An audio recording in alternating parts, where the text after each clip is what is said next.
Hello, my name's Bob Willis and welcome to Defect of the Month.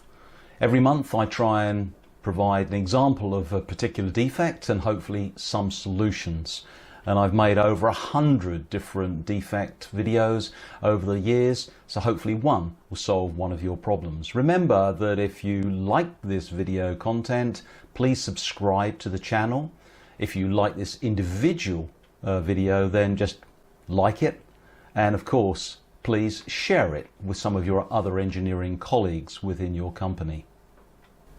Now, popcorning on surface mount components has been around for many years. I remember seeing it very, very early on in my early career when we introduced SMT with some small parts.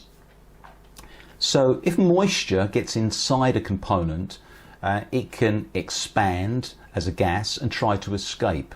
So quite often you'll see a crack in the package around the edge of the plastic to PCB interface if you're using some BGA packages, or the crack will occur in the top of a plastic package or on the bottom of a plastic package. In any one of those situations, potentially it can cause you an intermittent or a complete failure of the part. If you're doing rework and repair of a package on a board, it's good practice, particularly on high-end boards and more expensive parts, is to bake out the board before you remove the component. And this is true if you're going to do failure analysis on that particular part. If you're just going to take it off and throw it away, it's sort of perhaps less important, but you also got to remember about adjacent components, because they too could actually see much higher temperatures during rework and repair. If you're a rework engineer or an operator, I've certainly experienced it, and you may well do too. If a package does pop, you can actually hear it, and that's why this defect was referred to as popcorning in the early days.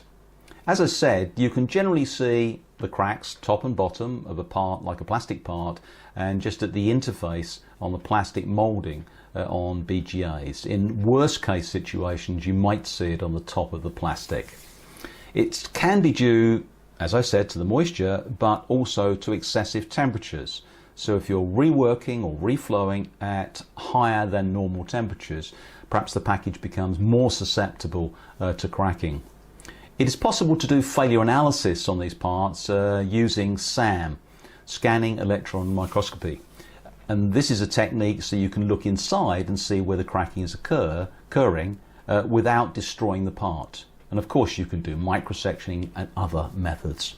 If you want to find out more about moisture sensitivity, the defects that occur in manufacture because of poor control or poor monitoring or poor use of parts, then you can refer to the IPC JEDEC standard 033. Thank you very much for listening to Defect of the Month. Hopefully it's been useful and possibly you've found a solution to one of your process problems. So just a reminder that if you want to listen to more Defect of the Month, subscribe to our channel. If you just like this individual video, then please like it. And of course share it with some of your colleagues in manufacture and in other companies. It all helps to bring information to both production and engineering staff.